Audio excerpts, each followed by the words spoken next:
Hi, I'm Max Rudin, President and Publisher of Library of America, and welcome to LOA Live.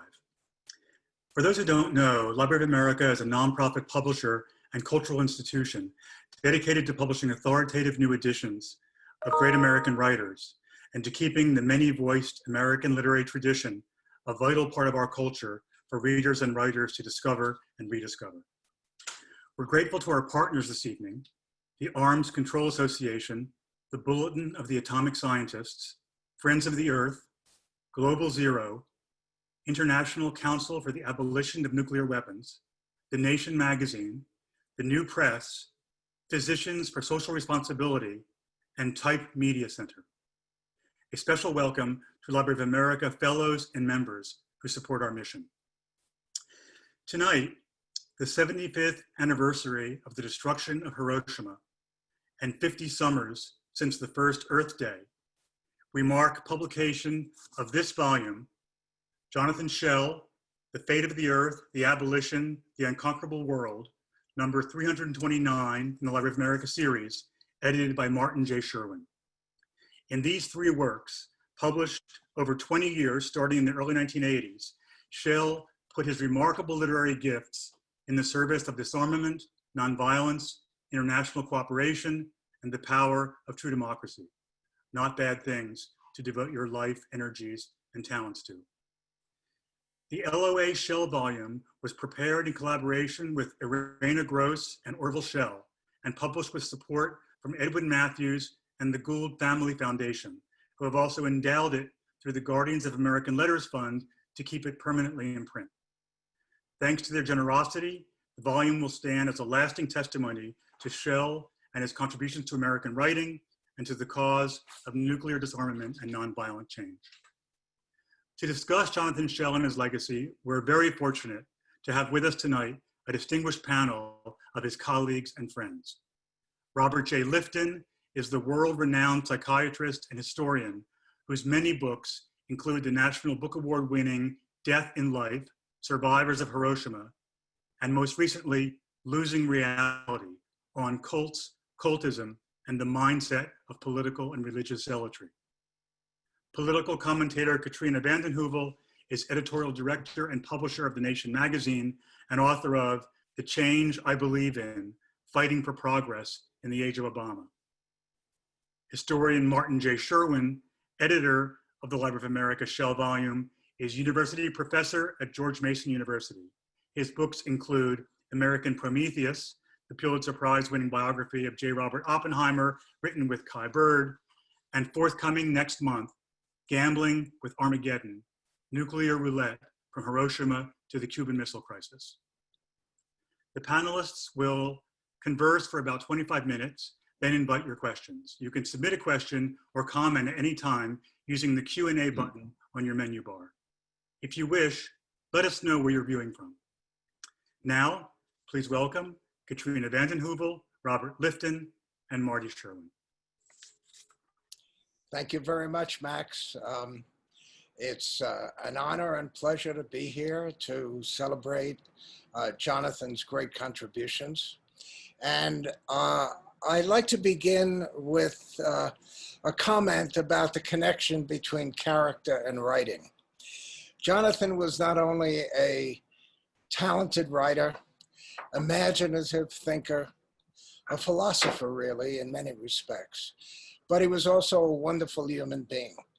And as you read The Fate of the Earth, especially, and his other works, you can see his character underpinning his views of humanity and the effort to sustain humanity in this nuclear world. So what I'd like to do is begin by asking Robert Lifton and Katrina vanden Heuvel to talk about their relationship with Jonathan and what he was like and when you got to know him and how you worked with him. I think Robert knew him the longest, so I'll begin with Robert. Well, I met Jonathan in Tokyo. It was, I believe, late 1967, rather soon after he had written he had his experience in Ben Suk, the village he described in his early book. And my memory of that meeting is of this interesting young man. He was, as I say, in his early to mid 20s, and I was about 40, who was soft-spoken but fierce at the same time. He had an experience that had moved him, had inspired him. He was enormously articulate, and it was a kind of quiet charisma, I would say, which Jonathan had. And that was true all through his life. Over time, he and I became friends, but more than that, we were exploring the same larger issues, and especially, if I were just to say it in a few words, the threat to the human future, particularly with nuclear weapons, but also in war-peace matters. And we were interested in each other, shared various podiums, and he came to meetings that I hosted at Wellfleet on psychology and history a couple of times, and gave presentations on nuclear weapons that were always extraordinary in the combination of the visceral and the theoretical. So, and there was always something appealing about Jonathan, even as he talked about the most dreadful kind of matters. I think in a way, his quiet spoken style gave more force to what he said and what he did. So those are some feelings about Jonathan. So Marty, I'll jump in, sorry. Please. I feel like I met Jonathan many years before I did meet Jonathan. I participated in the 1982 anti-nuclear protest in Central Park. I was one of a million people. I think it was the largest demonstration at that time in American history. And I think Jonathan's book, or his support, his support for the freeze played an important role.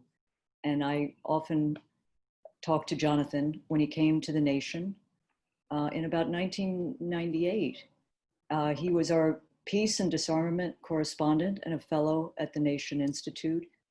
For some 16 years, he had been in the New Yorker for 20. But we would talk every week. We would sort of, he'd like to say, riff off each other. But he worked obviously on the nuclear question. And I want to say that, he was someone who, as Robert Lifton said, he was gentle. He was of extraordinary decency. He was quiet spoken, but he lived every day with what he would say: if we don't attempt what seems impossible, we will risk facing the unthinkable. But he wrote for us on issues that he cared so deeply about, because you spoke about this, Marty. He wrote about democracy. He wrote about the power of the powerless. He was our chief voice and thinker on avoiding the Iraq War. He spoke of the global superpower, the other superpower, the people in the streets, harking back, I think, to that anti-nuclear protest. He was, as Robert says, he was passionate, he was forceful, he was eloquent, but he cared deeply and above all, I think, about the survival of humanity. And there was he was very gentle. So I remember we did college tours, and I'll just finish. We went to Harvard, where he had been editor of the Crimson. And we walked into this room, and the Crimson editor, I didn't know this, sits in a throne. So there were all these whippersnappers, arrogant, and they looked at Jonathan, and Jonathan was about to speak, and you could hear the silence sort of, and he spoke about Vietnam and leaving Harvard as an undergraduate, and what he found, what he reported, how he reported, with precision and detail. And the room fell silent. And he left that room as the king. He was on the throne, though he was not for monarchy. But it was an extraordinary experience to see him transfix a room as he did, quietly and gently. And we miss him enormously. I miss him enormously.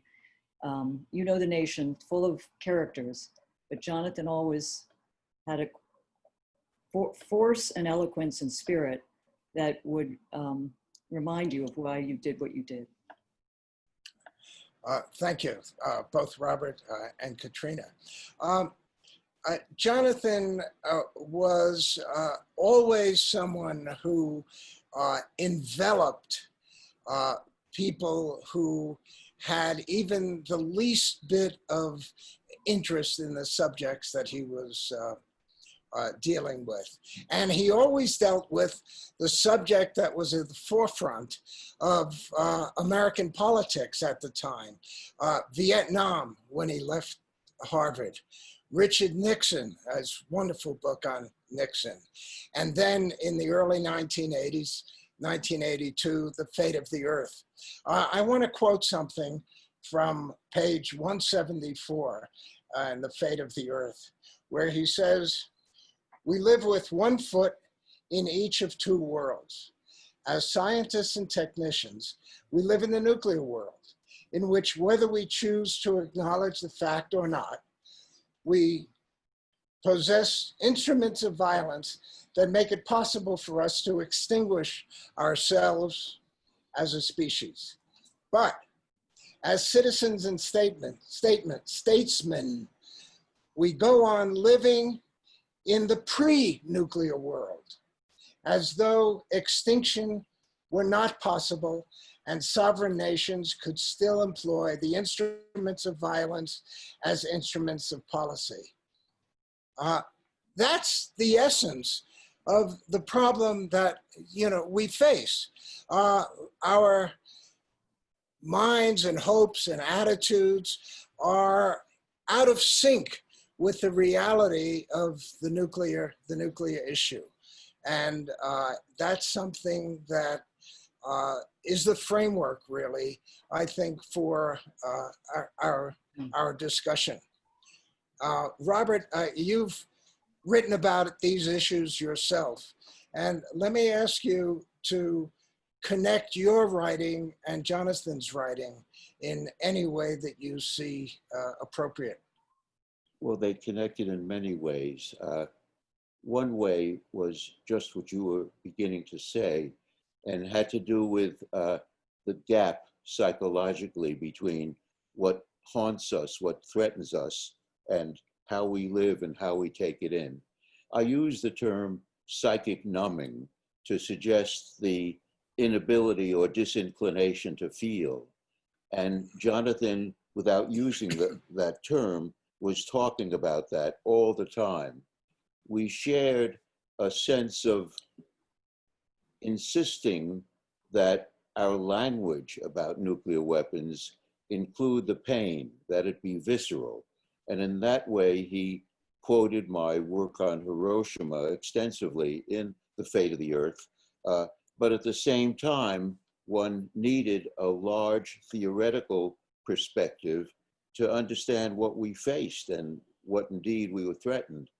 He wrote a lot about the issue of extinction. How does one think about extinction? It's not easy. Much of The Fate of the Earth is about just that, thinking about extinction. And whether he was writing about Vietnam or writing about nuclear threat, he was balancing the visceral and the theoretical. The other thing I'd say about Jonathan, or many things, but one other point I would make is that, most people as they get older get more conservative. They go from the stereotype is the radical youth who then loses some of his or her fervor and becomes a little tired and a little less intense and less radical than in one's earlier life. With Jonathan, I think it was the reverse. As he confronted extinction and related behavior, he became more intense. He became more activist, more committed. I mean, he was from the beginning, but I think I could see the intensity build as he got a little older. And finally, I would say that one of the many reasons for Jonathan's extraordinary articulateness in writing about nuclear weapons and related matters was that it was never just that. He would bring in, whether it's Kafka, Dostoevsky, or Socrates, and he would utilize their views in relation to nuclear weapons. So Jonathan was a great humanist, and no person, in my view, had as much of a commitment. It was as if the nuclear threat was something his life had to be dedicated to countering. And nobody had as complete a grasp of everything about nuclear weapons, from the science of how they're made, to what they do to human beings, to what we face in relationship to extinction. Nobody so committed himself to this complete involvement as Jonathan. I would pick up on what Robert says. I think if Jonathan had an ism, it was humanism. Maybe at times it verged into Arendtism. He loved Hannah Arendt. He was a citizen philosopher, but he was also a great reporter and writer, as you mentioned, Marty, because at The Nation, he covered for us the aftermath, the immediate aftermath of 9/11. He started a column, Letter from Ground Zero, which was extraordinary. He wrote a column in 1999 called The Republic on Trial, covering the Clinton impeachment. He covered, Iraq, as I mentioned, and he covered the lawless NSA spying, and one of his last columns was about Snowden's revelations.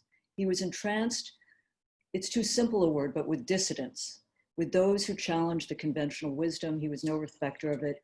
He valued heretical thoughts. And I would argue, he had three major periods in his life. He was committed to the nuclear question, as Robert says, but also, the crucible of Vietnam as a critic, and as a singular voice about the danger of nuclear war during the Reagan era and beyond, obviously. And then the critique of violence and rethinking of power in the Unconquerable World, the book he published toward the end. And as I think many knows, and Tom Engelhardt may be on this call, he was beginning to fuse the extinction issue of our time, the climate crisis. How do you fuse nuclear winter climate crisis with the nuclear issue and bring to it not only the intensity of focus, but a new generation, which, as we know, has really been moved by the climate crisis in a way that we still don't see on the nuclear issue. And that bedeviled and bothered Jonathan, who feared a complacency, which we do see today around the nuclear issue. Even as the nuclear issue, Jonathan would be horrified, has been so set back. The abolition, the issue of abolition, which he cared so deeply about. So I just think it's important to remember that he was a superb reporter. I happen, if you can believe it, on this pandemic Thursday morning in my neighborhood near Riverside Drive to have run into Cy Hirsch. I mean, don't even ask me. And I know him, my husband knows him. And I told him about Jonathan, and he told a great story about McNamara and Jonathan, because Jonathan was always reporting. And I think it is worth remembering the great book he did on Nixon and the other work he did. On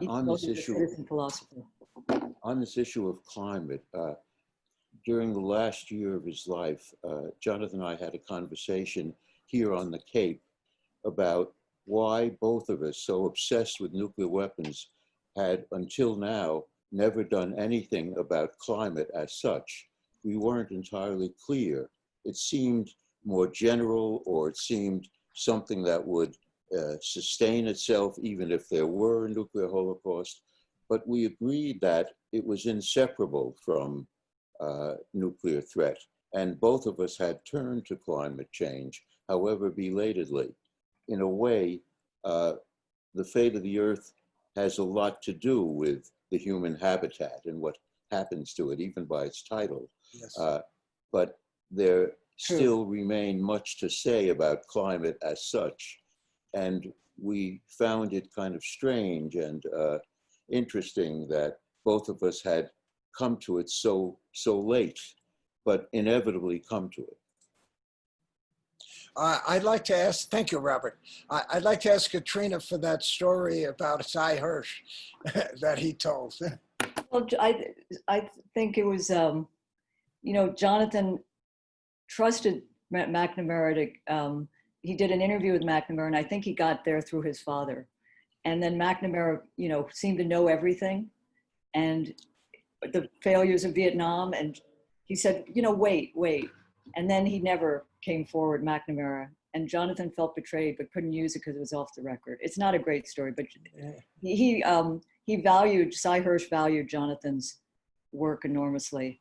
And I think, you know, Jonathan wrote brilliantly about his meetings with McNamara in other places. He also, by the way, talking about establishment figures, as people know, he took great delight when the four men of the apocalypse came forward to support abolition for different value reasons. But Kissinger, Saakashvili, Perry, William Perry, and Schultz. And he felt vindicated. And Sam Nunn. And Sam Nunn. Right. But I will say one thing about Jonathan, it's worth remembering now, that in his coverage of the other superpower, he really cared about those in the streets around the world and in this country. In many ways, he prefigured Occupy and the Arab Spring in his support for civil society and understanding that the power of the powerless. He loved Václav Havel, and I think through Arena valued him even more. But that sense of non-compliance and civil disobedience he took to new levels in his work. Go ahead, Robert. I was just going to say, in continuing what Katrina just said, he was a model of what one can call the scholar activist. You know, it's an obvious idea to many of us here, but it isn't too common to find scholar activists. He, I think, never for a moment doubted that in writing about Vietnam or about nuclear weapons or about Nixon or anything else, he would have a clear opinion and he would make use of the moral imagination. It never stops. And there has been, after all, in American education and in many traditions of education, the extraordinarily false idea that scholarship and activism should be totally separate and ne'er the twain shall meet.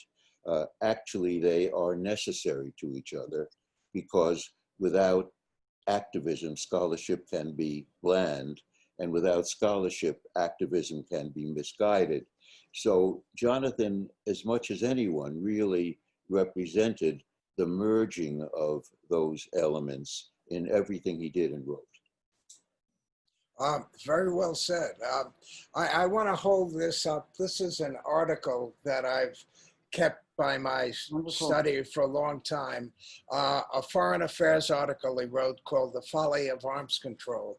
And again, to quote something from it, Robert made the point that Jonathan was always connected to the great thinkers and the great writers of our time, and he used their insights and built on them.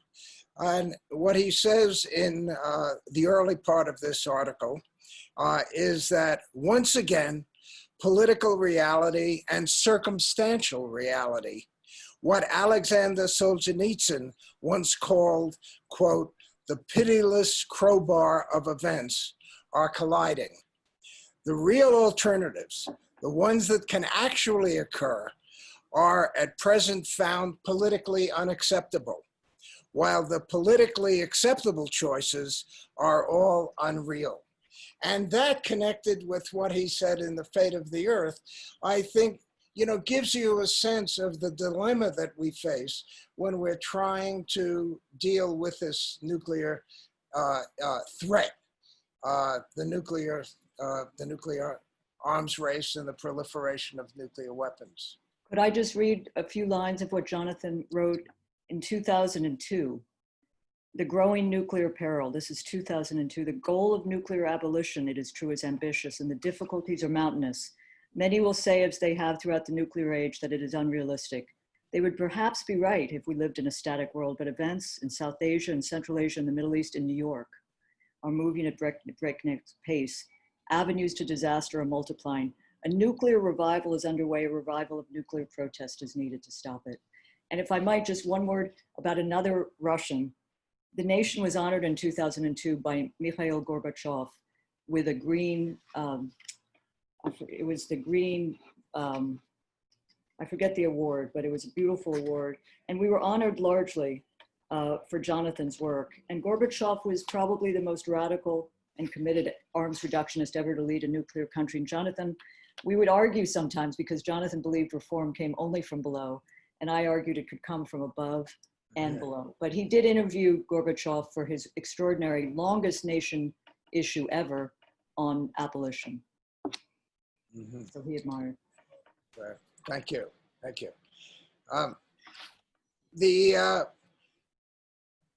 The framework, I think, for our discussion is set, and I would like to now invite questions from our audience. Is that okay?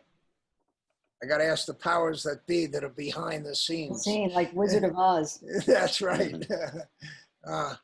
Okay, from Max, let's see, put me back in.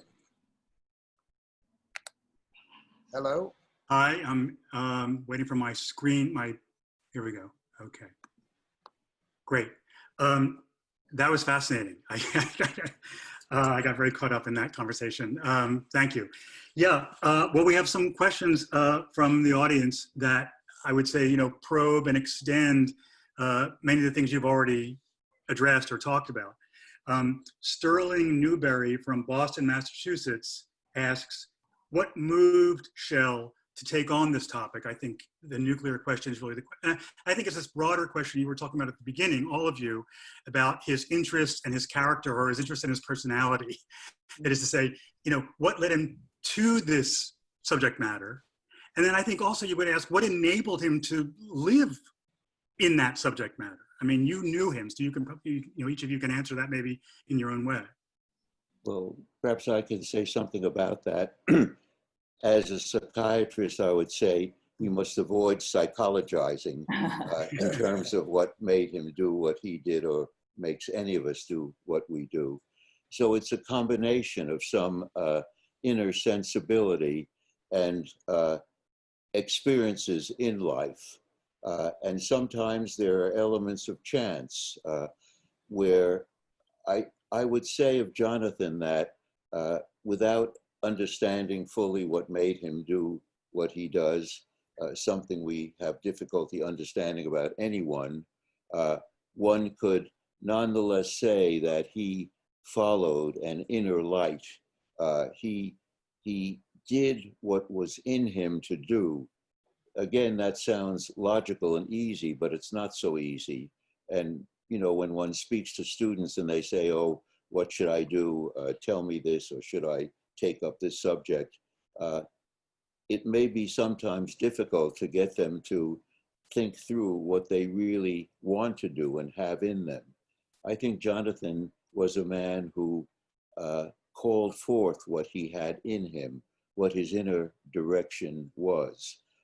And in terms of how one can do that and deal with extinction and still, get up in the morning and be a pleasant person, perhaps I can speak from personal experience as well. There's something deeply satisfying about confronting these issues. It isn't pleasure, but it is satisfaction, and it gives one's life, in one's own eyes, significance and meaning. And if one feels one is confronting them with what one has to offer, that can help sustain one. And one gets the idea, a sense of identity. I am the person who can do this. This is what I do, and I continue doing it. And that was very much the story with Jonathan. I hesitate to speak after that, but I do think there was I don't, that's a very good question, and I wouldn't venture to answer straightforwardly, but Jonathan cared about humanity. And I think the Vietnamese experience, witnessing the brutality, the violence, the bombings, and what is the just failure of war and the seeking of non-military alternatives to what he could see was a failed war from the very beginning. I think that played a role. I do think he survived because there was an optimism about Jonathan. There was a fearless idealism and a desire to be engaged, as Robert says. Hi, Steve. A desire to be engaged with the issues because he could bring to power the power of his pen, of his eye, of his gaze, of his stance. As Robert said, he valued the nation. He loved the New Yorker. He valued the nation because there was a freedom, and we have always valued intellectual activists. And he felt his voice was freed and liberated. But there was an optimism, not a false rosy one, obviously, but a belief that you could bring change, and to do so through the pen. And he lived with a grace. He lived with a grace, and he had people who loved him. He had a family, children who were wonderful. And he loved his children. That's, and I think he, was able to live with a grace and a spirit that lifted often the living with extinction. Thank you both. As a historian and biographer, I'm going to go back to Jonathan's biography and talk about this. At the very end of this book, there's a chronology. And the chronology is a biography, in effect, of Jonathan's life. And if you read through this, you'll see that his mother was a political activist, an anti-nuclear person, among other things. And so Jonathan and his brother Heuvel also had a sense that commitment and engagement was a natural thing to do, an important thing to do, that it was not some way outside the box. It was right in the box. And I think his experience on the Crimson gave him the experience of going after facts and events. And then, as Katrina said, his experience in Vietnam, I think, solidified the commitment to writing about what is really important. And in the 1960s and early 70s, it was Vietnam and getting out of there and stopping the killing. And right after that, it was quite obvious that the nuclear issue was what a serious person concerned with humanity should deal with. So, next question. Okay, next question. The next question picks up on what Katrina was saying about Jonathan's role as a writer. Jane Waterman from Columbus, Ohio asks, what is your assessment of John Hersey's Hiroshima? And I see this question actually pulling in two different directions. I think one is about style. Well, maybe style is the wrong word. One is, how do you write about the unimaginable? How do you write about unimaginable horror? How does a writer do that? Or what's the role of the writer? Or what's the role of the writer in taking the abnormal, which has been normalized, and rendering it abnormal again? I think that's one thing that Jonathan addressed, and Robert has addressed, and also John Hersey addressed. I think that's one side of the question. Like, how do you do that as a writer? I think the other side of the question really has to do with influence. When Jonathan died in 2014, Bill McKibben said of Fate of the Earth, in a way that's hard to imagine in our fragmented media age, his essay mattered. It played an outsized role in catalyzing the nuclear freeze movement, which in turn played an outsized role in making nuclear war unthinkable. So I think there's two parts of the question. Like, how, as a writer, do you take on that job of making the unthinkable or the unimaginable imaginable? Question one. And question two, what accounts for the enormous influence of Fate of the Earth? We'll ask Robert to. Well, John. you know, one answer I give quickly is you talk to people. Certainly John Hersey did that. Jonathan did it. I've tried to do it too through interviews. It's an obvious point, but there are lots of people who do a lot of writing without really, that's hermetic, without really talking to people. And by talking to people who are victimized or who are affected by these extreme historical situations, you get the visceral dimension of it. And you can then step back. So you must talk to people and immerse yourself in their feelings. That's empathy, but then step back to a degree to be a witness to what they have told you and bring your own knowledge in reformulating it and stating and giving it a new dimension that it didn't have before. You need both levels of that. And I think Jonathan very much had both of those levels in his writings. He never refused, he always refused to be numb or to normalize. He had seen many wars, but when Iraq came, he wrote an open letter to Congress, which endures to this day, calling on legislators to stand by the Constitution, not to remain silent. He thought remaining silent, to paraphrase Martin Luther King Jr., was an evil, that one had to speak and one had to engage. He wrote with precision and detail, and he listened to people, as Robert said. He was never the imperial style. He would bring history to bear. He would bring other literature to bear. He wasn't above it to bring other writers he admired, like John Hersey, Robert J. Lifton. But he cared deeply about listening to people. The New Yorker has an outsized influence today. It was, as I think Marty says, it was a moment, you catch a moment where the nuclear issue, the nuclear peril was on people's minds, and he captured that. It was not the balkanized, fragmented media environment it is now, and Jonathan and I used to talk a lot about that. He really didn't, you know, all of the social media, fortunately, I think he missed much of it. He would have written essay after essay. I mean, he valued Snowden and the revelations, and he wanted to expose that. But the way Twitter has so balkanized our landscape, our media landscape, it is, let's think about what rises now. Right now, if you look at the bestseller list, Jonathan's Library of America collection should be on it. But it's, you know, racial justice issues. It's about police brutality. Or it's, and I find this very difficult, anti-Trump books. I'm sorry. I mean, Mary Trump sold more than 1 million copies. Jonathan, you know, would have written a terrific essay about John Bolton and his memoirs. And, you know, I mean, it's, so it becomes a pack mentality, and it's harder for something to stand out. And of course, the New Yorker gave it a play that augmented its importance, but it is a difficult media environment. Jonathan was a great media critic, by the way.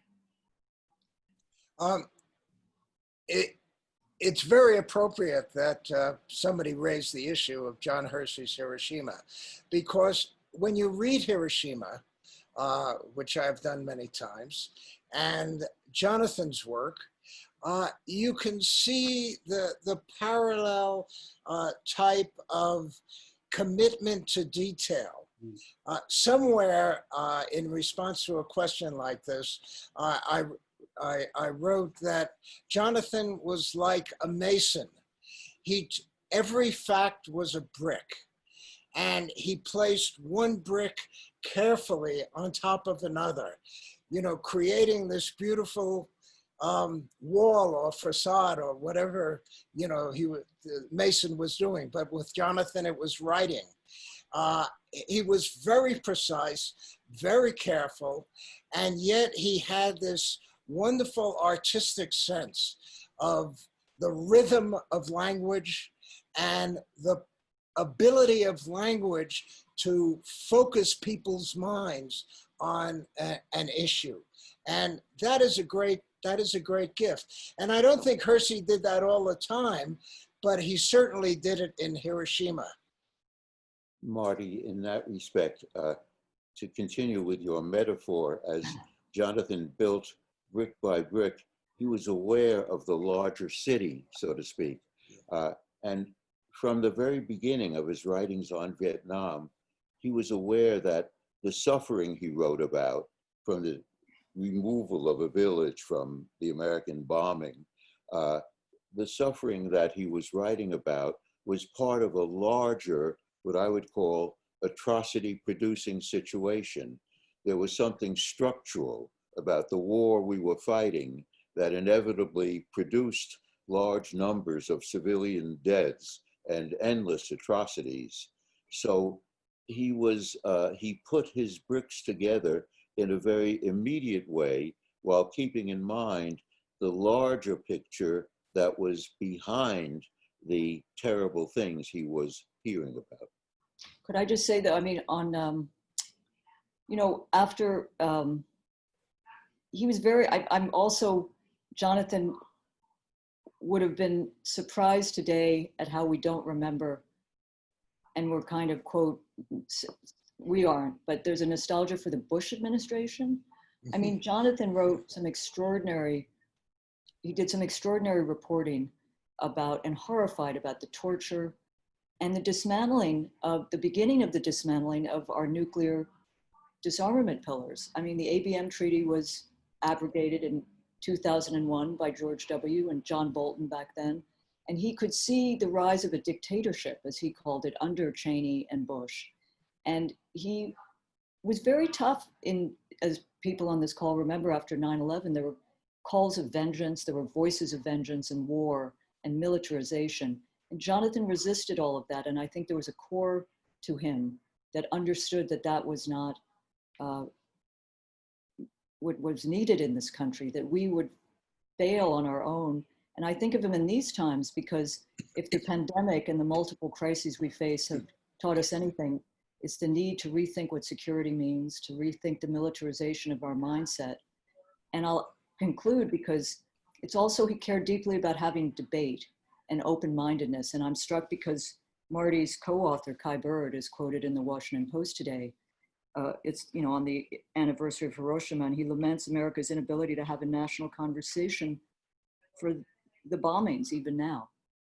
And I think that is a mark of Jonathan always seeking to open a debate, though clear about where he stood, but wanting to hear different points of view and not shut down as I think some can be. You know, I think with respect to the nuclear issue, The Fate of the Earth and The Abolition and The Unconquerable World, all three of these books that the Library of America has put together are designed, in effect, to open up a debate. So The Fate of the Earth is a panoramic view of a horrible future if we make the wrong decisions. And his other books raise the issues of how we make the right decisions.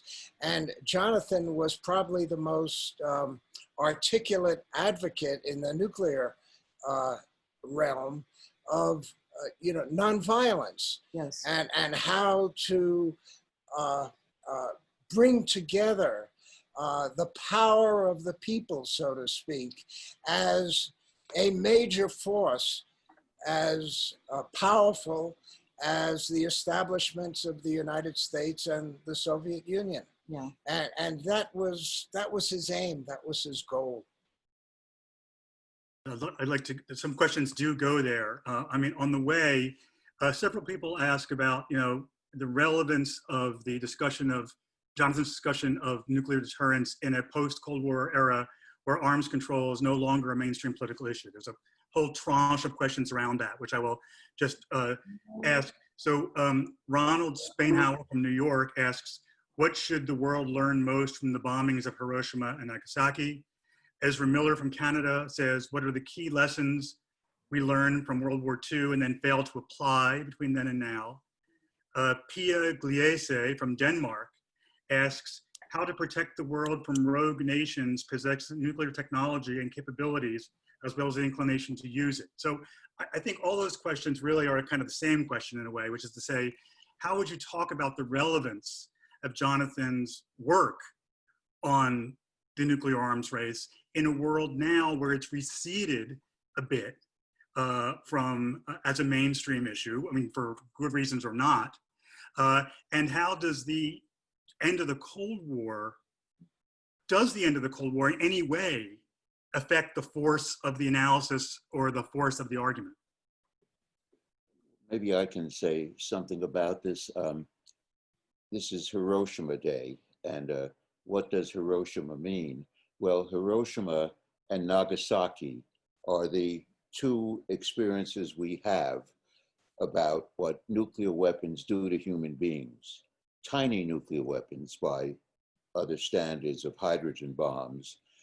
And as you know, there is a return to miniaturization of weapons under the name of modernization to make them more usable. And just about all of the nuclear weapons possessing powers have done that. But Hiroshima still gives you those immediate emotions and feelings and experiences of people, of human beings, in the most dreadful and overwhelming way, if you can allow yourself to take it in. And the related issue of deterrence is something that Jonathan was preoccupied with all through his work, certainly in The State of the Earth, and which he and others, it's been an obsession of mine too, have to insist that deterrence means we are willing to use nuclear weapons under certain conditions. So deterrence always includes the possibility of using the weapons. And Jonathan approached this from many sides in terms of its contradiction, that we have to be willing essentially to blow up the world in order to prevent others from doing something we don't want them to do. In that sense, deterrence has been almost put forward as a magic word when it's a dreadful idea because it contains a potential for world destruction in its very concept. And when you write about extinction, you must take up deterrence as a kind of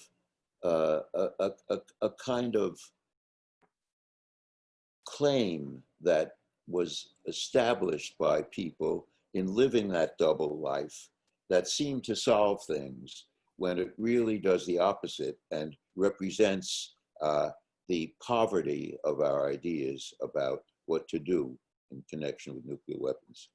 I would not dare speak before my professor. I took my first history course at university with Marty Sherwin, who had just published A World Destroyed. I'm not going to venture forth for you.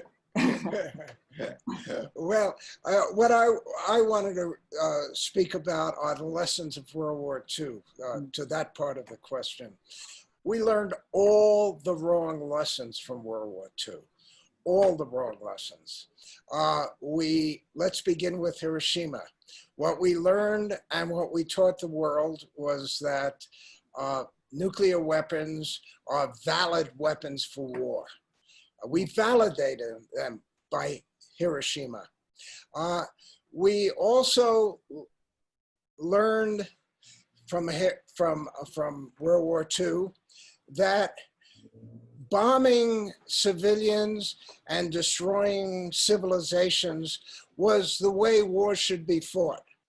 And during the 1950s and 60s, the Strategic Air Command had the most horrible PSYOP plans for destroying Soviet Union, China, Eastern Europe, killing hundreds of millions of people, and dealing with this as if it was a game of checkers or chess. We also emerged from the war that we were the global policemen, and it was up to us to make sure the world is organized in a way that is satisfactory to us. So we are living with all of these toxic, distorted lessons that are poisoning our ability to play a much more useful role in the world. And that's the kind of role that Jonathan was writing about and that he wanted us to play. But Marty, maybe one could modify what you said in some degree, in that what we learned from the use of the bomb on Hiroshima and Nagasaki was, yes, of course, it was falsely described as the winning weapon, which it was not. But subsequent presidents have always been deeply ambivalent about the weapon. Sometimes they would say, this is unusable. It's not a weapon. We can't use it. Other times they would try to consider an ordinary weapon, just like any other weapon, and if necessary, we'll use it. And presidents have been caught in this. In terms of how we commemorate and remember Hiroshima, it's okay now, increasingly, to write about the horrors of Hiroshima. What isn't okay, and is not accepted by editors or written about, is that it was unnecessary to use the weapon and that it was wrong to use the weapon. How can a country say it was a wrong thing to do to use a weapon that killed probably over time as many as 200,000 people? So the survivor meaning we give to Hiroshima and to World War II has been, yes, not seized upon as it should be, but more mixed, I think, than simply embracing the weapon. I would agree that once the weapon has been used, it can be used again. But there is also a memory sequence of the unusability of the weapon, and we're caught with that ambivalence even now. At the top of our site at the moment is Gar Alperovitz. People have posted it today, but it was in 2015. Gar wrote about 70 years after the bombing, will Americans face the brutal truth? And the generals, Marty knows, you know this well, the generals who dropped the bomb knew it wasn't needed. And I think that counter narrative is what Jonathan, what your work has provided. I will say, just to bring it to this moment, I think the nuclear threat is as dangerous as it has been in the last 40 years. Absolutely. There is talk of usable nuclear weapons. There's actual talk. And there's a denialism that is just alarming in extraordinary ways. And there is some beginning of attention. William Perry's book, Tom Colliner, your book, Marty, and Eric Schlosser, who talks about the accidents, but there's still a need to understand that abolition is what we are bound to. There was movement at the UN today. I think Beatrice Finn winning the Nobel Peace Prize was important. Obama and Reagan, I think, spoke to abolition, but it's going to require motion and movement, as all change does. I do think it's re-emerged on the scene a little bit, and it hasn't. As I said, there are mass movements on so many issues. Maybe there's a possibility of bringing the climate issue together with the nuclear, because I do think a younger generation is complacent in ways. But there's steps that could be taken. There's the START, which Jonathan, we think is totally inadequate. But if that isn't pursued, the START 2 treaty in February, all the pillars of disarmament are dismantled, and it becomes harder and harder to rebuild. Jonathan the Mason would, see that peril. So I think, to begin to take steps, avoid first use, not allow a president to have the nuclear button without authorization, and get rid of the ICBMs. And the bargain Obama struck, as we know, was to give, $100 billion for modernization in order to get START. So there are a lot of bargains being cut, but Bulletin of Atomic Scientists Doomsday Clock could still have some emotional narrative appeal. It's closer now to the nuclear threat, I think. I would just like to direct our audience to a Los Angeles Times op-ed that's published today with Garo Perovitz, Kai Bird, Peter Kuznick, and myself, Right.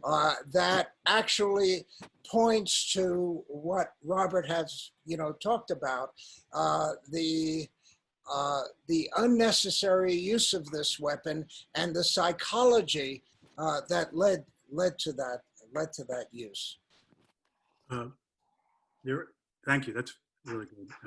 There are many questions about climate change. It's a subject you've talked about. I don't know if you have more to say about it, but I'll just give some of them. Rebecca Rulin of Davidson, North Carolina, asks, what lessons from Schell's work are most relevant to today's movement for climate justice? Jordan Hayworth of Deatsville, Alabama asks, would Schell still see nuclear weapons as our most pressing danger? And a question just in from Gregory Bones from Chester County, Pennsylvania. I've been overwhelmed with the inevitable consequences of climate change and the same unwillingness to confront this reality as with nuclear armament, both threatening extinction. Please discuss the problem of the inevitability of each. So as I said, I don't know if you've talked about this a bit. I just want to say something about inevitability. I don't believe in it. Nothing is inevitable. These are choices that are made. Things are probable, things are likely, but they are not necessarily inevitable. I mean, take the Cuban Missile Crisis, for example. If Kennedy had not resisted the call to invade Cuba and bomb, we would have invaded Cuba and bombed. God knows what the result would have been. But had we survived, and some revisionist historian came around 30 years later and said, a blockade would have done it, would have been laughed out of the editorial and review pages. What was inevitable during the Cuban Missile Crisis? There were choices being made, and that's true of Hiroshima and Nagasaki. It's true of all of the issues that we're talking about. Decisions are made by presidents, establishments, and public involvement. Could I say something very briefly? There are always alternatives. There are alternatives in history. And to block those is to lead to paralysis. I will just very succinctly, the answer to the listeners' questions, go back and read Bill McKibben's he launched the Jonathan Schell Lecture, which the Edwin Matthews and the Gold Foundation have endowed. And it was beautiful. And it captured Jonathan's spirit. They had worked together in ways. And he, of course, is a great writer and a great organizer, 350.org, and has brought a new generation. And there were kids sitting on the floor, eager to hear him, and he spoke beautifully of Jonathan. On this issue of climate and nuclear, I agree with Katrina. They have to merge, they are merged. In a certain sense, the fate of the earth is all about habitat and climate, because nuclear weapons destroy the human habitat, not all of nature, but certainly the human habitat. And in research that I did together with Charles Strozier some years ago, in the early 90s, we found that people associated the two in their minds. It's as if world-ending catastrophe merge of different kinds merge in the human mind. And certainly climate and nuclear could merge in individual minds so that they would be talking about a nuclear holocaust in one phrase and in the next sentence or part of the same sentence about the climate closing in and global warming doing us in. So these can't be separated. They have to be further studied. And the other thing I would say is that it's true that nuclear weapons have seemed to disappear from our consciousness, but that doesn't mean they're not in us, and that the fear of extinction from nuclear weapons in some combination with climate change is not with us. That is a potential opportunity, because those feelings can be called forth, and they are called forth when there is nuclear threat. So merging nuclear and climate change and reenacting our concepts and feelings about nuclear weapons, which did reach a kind of zenith in the 80s. They're still in us, and they're still possible to call forth. Okay, maybe a final set of questions that draw more on the other two works in the book, The Abolition and Unconquerable World, which are about pathways to a nonviolent world, let's say broadly speaking. Robert Del Tredici of Canada asks, when confronting denial regarding dangers of deterrence, is it possible to use shame as a tactic? I'm not sure I understand that question, but maybe you guys do. Tad Daly from Los Angeles says, Jonathan wrote openly in The Fate of the Earth and the Abolition about world government as the vehicle to eliminate nuclear weapons. I guess the rest of his question is cut off, but I guess it has to do with, since we now seem even farther from that than in the 1980s, how does that affect, again, the analysis of the force of the argument? Joe Bennett of Clinton, Mississippi says, how can a democracy as fractured and uninvolved and submissive as ours, notwithstanding protests and riots, hope to challenge power? I guess speaking to, Jonathan's analysis about the separation of violence and democratic power. And then finally, Michael McCardle of Dothan, Alabama says, is there a practical path to a less violent world? We've got 5 minutes for that, right? Yeah, 4 minutes. I was going to say. Hi, Tad. Go ahead, Robert. Jonathan was looking for a higher authority. He said, look, the Soviet Union then and the United States could threaten each other in a way that could bring about extinction of our species. Who's the authority to stop them? It's a very good question. The answer is none. So of course he looked toward some loosening of national authority and so-called national interest around which one could justify or rationalize the possible use of nuclear weapons. I think there has to happen simultaneously. I don't think we can first create a world government that controls nuclear weapons and then control them. I think one has to still work hard on nuclear weapons issues, which in a way cedes sovereignty in some degree in the very effort to create these treaties. And then the treaties can be the source of a higher authority. I think that's still possible. We do have to remove the present administration. That goes without saying, because very little can be accomplished, or nothing can be accomplished with this president and this administration. But that doesn't mean that we can't call forth some insights we've had that came to the fore in the 80s and have never left us entirely about the nature of nuclear weapons and the need to control them. Katrina? Yeah, I mean, the UN is a flawed institution, but the General Assembly has moved forward with abolition.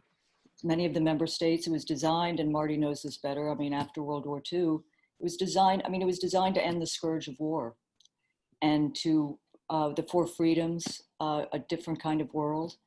And we need to retrieve that history in a sense. It's not fashionable, it's old fashioned. But I do think, Jonathan had a deep abiding sense of the power of the powerless, of the power of nonviolence, of the power of non-military alternatives to bring about a world in which extinction didn't play the role it does. I do want to just say, I think, this is not worked out with Max, but books and words, which I value, outlast their authors. And I just think we can remember Jonathan by continuing to read him and bring those words to bear, his lessons to bear. We were talking about wrong lessons drawn, but bring his words to bear on these times, because too often things are cast aside. And I think it's important to find those enduring citizen philosophers, brilliant reporters, for those who are reporters on this call, brilliant writers, both for style, humanity, and lessons for these times. You're here. Very, very, very well said. Thank you. Thank you. I would just add to the question of how do we deal with this terrible imbalance between the power of these establishments and the people, that we should keep in mind, at least in America, the civil rights movement. Yeah. You know, that is a model and a hope for our future with respect to climate, with respect to nuclear weapons, and with respect to all the great and important issues that we have to deal with. Well, you speak of the civil rights movement, but the present movement, Yeah. for And the Black Lives Matter, is a movement that extends even beyond that into combating oppression of any kind. I would say also we're in the middle of a very great movement of that kind right now. And that could well include nuclear weapons. But the climate crisis has really brought forward a wave of international movements and environmental justice movements. But think about Extinction Rebellion. They've actually taken up the term. Anyway, sorry. It's the same world. It's like a talk show mentality. I'm sorry. No, that's Well, right. this is the first hour of a multi-hour conversation. I was actually going to ask if you felt that the recent protests, which are the largest civil rights movement in American history, are in some sense a fulfillment of Jonathan's discussion of the power of democracy versus the power of violence. But that's for our next hour. I think we have to. I think we have to end it there with great thanks to the three of you. You've been listening to Katrina vanden Heuvel, Robert Lifton, and Martin Sherwin discuss Jonathan Schell, whose writing is published by Library of America in Fate of the Earth, The Abolition, The Unconquerable World, number 329 in the Library of America series, edited by Martin Sherwin. I hope you will join us for forthcoming online events from Library of America. On Wednesday, August 26th, it's a New Age Golda. Larry Maslon, NYU theater professor and editor of the Library of America edition of American Musicals, joins Porgy and Bess director Tazewell Thompson and Ted Chapin, president of the Rogers and Hammerstein organization, for behind-the-scenes stories and conversation about how new productions are reassessing and reinterpreting Oklahoma, South Pacific, My Fair Lady, and other Golden Age Broadway musicals. It will be a lively conversation about the present and future of a great American art form. Details about this and other upcoming LOA Live events can be found on our website, loa.org, where you'll also find information about Library of America's Jonathan Schell edition and links to purchase that and other volumes of essential American writing. You'll also find recordings of tonight's and previous LOA Live events.